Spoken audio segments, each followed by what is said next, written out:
के सर्वोच्च न्यायालय ने धर्मांतरण कानूनों के दुरुपयोग पर कड़ा प्रहार किया है।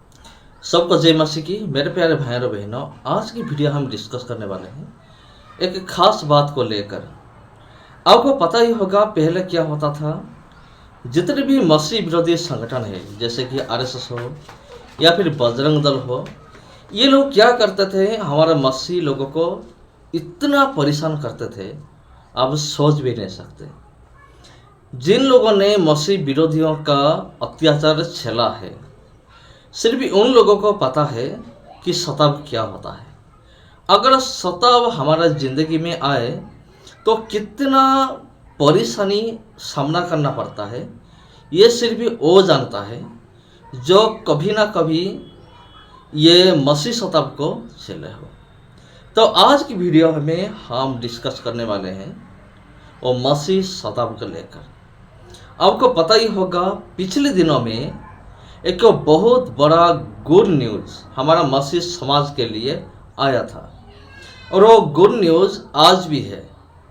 ये आपको अच्छी तरह से पता है कि सुप्रीम कोर्ट ने उन्होंने विरोधियों का एफआईआर को रद्द कर दिया।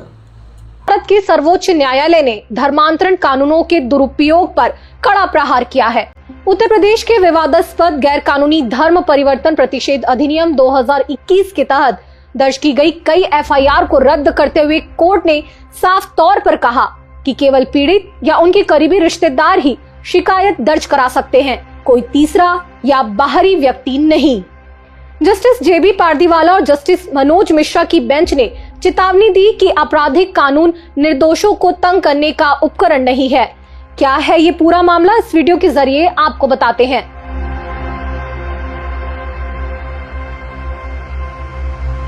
हाल ही में सुप्रीम कोर्ट ने 6 याचिकाओं के समूह पर विचार किया जो इलाहाबाद हाई कोर्ट से खारिज होने के बाद सुप्रीम कोर्ट में पहुंची थी। ये याचिकाएं 2022 से 2023 के बीच दर्ज एफआईआर से जुड़ी थी, जो कथित सामूहिक धर्मांतरण के आरोपों पर आधारित थी। कोर्ट ने इन एफआईआर को अमान्य ठहराते हुए कहा कि तीसरे पक्ष की शिकायतें कानून के खिलाफ है। इनमें से मुख्य मामले आपको बताते हैं। एफआईआर 224/2022 फतेहपुर 15 अप्रैल 2022।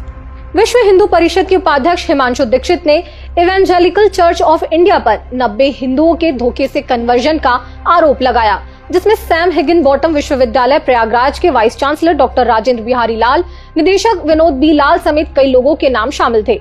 कोर्ट ने तीसरे पक्ष की शिकायतों के दुरुपयोग को अमान्य ठहराया, जांच में खामियां पाई और कहा कि धार्मिक सभाएं अपराध नहीं। पहले पुलिस ने बड़े पैमाने पर गिरफ्तारियां की थी, लेकिन अब सभी केस समाप्त हो गए हैं। एफआईआर 47/2023। शिकायतकर्ता सर्वेंद्र विक्रम सिंह ने नकदी, नौकरी और शादी के लालच का दावा किया, लेकिन आरोपी बाद में हिंदू धर्म में लौट आए। एफआईआर 54/2023, 55/2023 और 60/2023।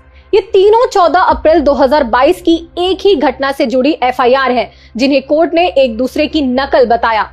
एफआईआर 538/2023 प्रयागराज 11 दिसंबर का ये मामला है, जिसमें हत्या का प्रयास, वसूली और कन्वर्जन के आरोपों वाली ये एफआईआर आंशिक रूप से रद्द हुई। यूपी एक्ट का हिस्सा हटाया गया, लेकिन आईपीसी के सीमित आरोपों पर अलग से सुनवाई जारी है। कोर्ट ने टीटी एंटनी बनाम केरल राज्य 2001 के सुप्रीम कोर्ट सिद्धांत का हवाला दिया, जिसमें एक ही घटना पर कई एफआईआर को दुर्भावनापूर्ण माना गया। बेंच ने जोर दिया कि धार्मिक विश्वास व्यक्तिगत और निजी मामला है, तीसरे पक्ष का हस्तक्षेप स्वतंत्रता में घुसपैठ है। चलिए बताते हैं कि कानून क्या कहता है। उत्तर प्रदेश गैर कानूनी धर्म परिवर्तन प्रतिषेध अधिनियम 2021 के अनुसार जबरन, धोखे या प्रलोभन से होने वाले धर्मांतरण को रोकने के लिए साल 2021 में पारित हुआ, जिसमें धारा 2 में अपराध की परिभाषा, धारा 3 में 60 दिन पहले मजिस्ट्रेट को सूचना और मूल धारा 4 में एफआईआर केवल पीड़ित या उनके करीबी रिश्तेदारों जैसे कि माता, पिता, भाई बहन या रक्त, विवाह, गोद से संबंधित जुड़े रिश्तेदारी द्वारा दर्ज करने का प्रावधान है, जबकि सजा है 1 से 10 वर्ष तक की जेल। हालांकि 2024 में संशोधन विधेयक द्वारा धारा 4 को विस्तारित कर किसी भी व्यक्ति को एफआईआर दर्ज करने की अनुमति दे दी गई, जिससे तीसरे पक्ष या कोई संगठन को शामिल किया गया। साथ ही सजाओं को आजीवन कारावास तक बढ़ाया गया। लेकिन सितंबर 2025 में सुप्रीम कोर्ट ने एंटी कन्वर्जन कानूनों पर स्टे की याचिकाओं पर राज्यों से जवाब मांगे। विश्व हिंदू परिषद और बजरंग दल जैसे संगठनों द्वारा तीसरे पक्ष की शिकायतों से अल्पसंख्यक समुदायों, विशेषकर ईसाई मिशनरियों को निशाना बनाने के दुरुपयोग के कई उदाहरण सामने आए, जैसे 2022-2023 के फतेहपुर और प्रयागराज केस। वर्तमान में संशोधन पर स्टे की प्रक्रिया चल रही है, मूल प्रावधान ही प्रभावी है।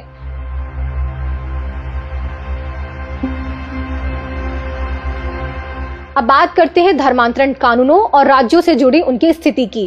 कानून के जानकार कह रहे हैं कि सुप्रीम कोर्ट का ये फैसला दूरगामी है और इसका असर व्यापक रूप से पड़ सकता है, खासकर इसलिए क्योंकि उत्तराखंड, उड़ीसा, गुजरात, झारखंड, हिमाचल इन राज्यों में धर्मांतरण विरोधी कानून है और राजस्थान और छत्तीसगढ़ की राज्य सरकारें ऐसे कानून बनाने की घोषणा कर चुकी। आपको पता ही होगा पिछले दिनों में कितना सारा FIR हमारा पास्टल लोगों के ऊपर, मिशनरियों के ऊपर, ऐसे कि कुछ विश्वासी लोगों के ऊपर भी FIR किया गया था। FIR करने का सिर्फ एक ही मकसद है कि किसी भी तरह ये मसीह लोगों को सताया जाए, उनको परेशानी में डाला जाए। लेकिन मेरे प्यारे भाई और बहनों, इसके लिए हमारा बहुत सारे लोग प्रार्थना कर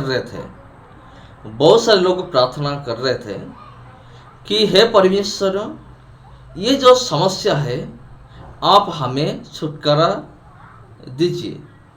तो देखिए, इतने दिनों के बाद सही टाइम आने पर वो जो FIR था ना, वो पूरी तरह से रद्द हो गया है। सिर्फ एक ही FIR नहीं, जितने सारे FIR हुआ था पास्टल लोगों के ऊपर कि ये लोग लालच देकर धर्म परिवर्तन करते हैं, ये लोग पैसे देकर धर्म परिवर्तन करते हैं, ये लोग डरा धमका कर, बहला फुसला कर धर्म परिवर्तन करते थे। पहले क्या होता था, 3rd क्लास आदमी FIR करता था और तुरंत उनके ऊपर एक्शन लिया जा रहा था। आपको अच्छी तरह से पता है नॉन के केस में क्या हुआ था। नॉन के केस में नॉन के ऊपर FIR हुआ, तो वो जो FIR किसी ने की ना, ये FIR नॉन ने की है। नॉन ने तो FIR करना कोई सवाल ही नहीं। वो नॉन लोग जो 3 लड़की लोगों को साथ में लेकर जा रहे थे, उन लोगों ने भी FIR नहीं दी। ये FIR दिया था बजरंग दल के लोग ने। जी हाँ, बजरंग दल के लोग ने वो FIR किया था, इसलिए वो 2 नन को अंदर किया गया था। उसके बाद देखिए कितने सारा प्रार्थना हुआ है नन के लिए और हमारा मसीह समाज के लिए। तो हमारा परमेश्वर प्रार्थना सुन लिया और उन्होंने जो जज है, सुप्रीम कोर्ट का जज, उनके अंदर ऐसा काम किया, ऐसे अद्भुत चमत्कार किया। उन लोगों ने एक बहुत बड़ा फैसला सुनाया।